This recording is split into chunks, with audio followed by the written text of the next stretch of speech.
Hello, everyone.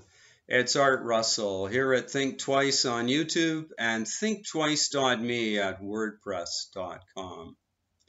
In today's video, I'm going to share some information about our essential nature and also an illustration that I hope will help point you towards your own direct recognition of true self. Now, that's self beginning with an uppercase S. We've all been conditioned to believe that we are the self that begins with the lowercase s, namely name and form, Art Russell and this form. Now you might ask, Art, why do I need to know this? My life is going along just fine right now. And that's the very point, just now. When we live long enough, we realize that life can be apparently fine one day and not so much the next. Now, this isn't to be negative. It's just a fact of this apparent journey. So I'm hoping that some of this information in this video will help you avoid some needless suffering. So let's go right to the illustration. For this illustration, I'd like you to assume that instead of beginning with the person, the perspective of the person, that we begin with this, the ocean of consciousness, the all in all. Now, we experience this directly. We know that to have any experience, consciousness must be present. It's impossible to have an experience without consciousness.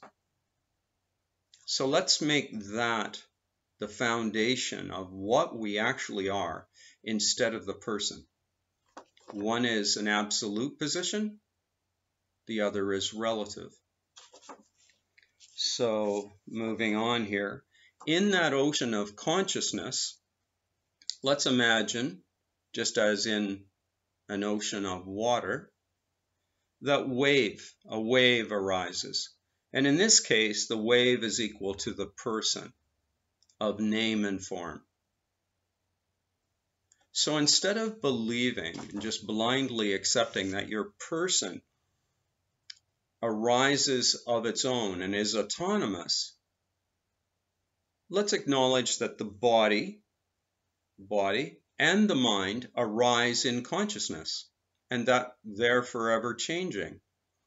They appear very stable, especially the body, but the mind, we know, is very changeful. You can be even questioning yourself what you're going to have for dinner.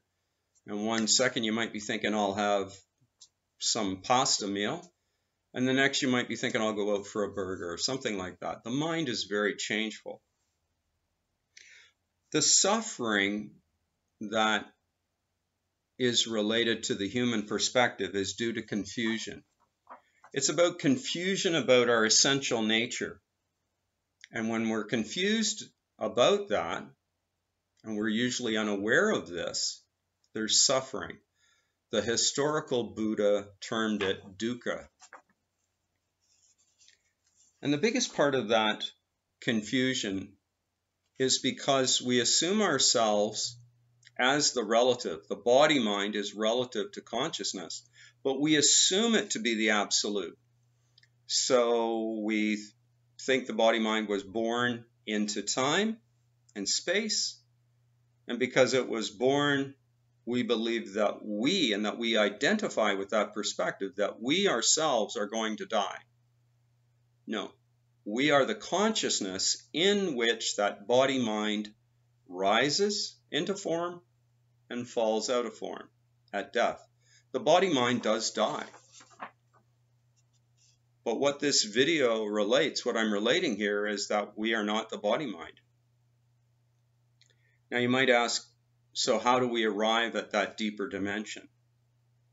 The only way that I know is to meditate. Give ourselves a few minutes each day and to be quiet, to still the mind. Just a few minutes, just for ourselves to be quiet. And when we do that, we can see that we observe the mind, just in a way similar. It's just more subtle. that we observe the body-mind. Now, I'd like you to know that I offer some more information about discovering our true self in my book entitled This Taste of Flesh and Bones, which is available through Amazon. And if you feel that you've got any valuable information in this video, this presentation, please consider clicking the like button or even subscribing to further videos. That's all I have for you today. Bye for now.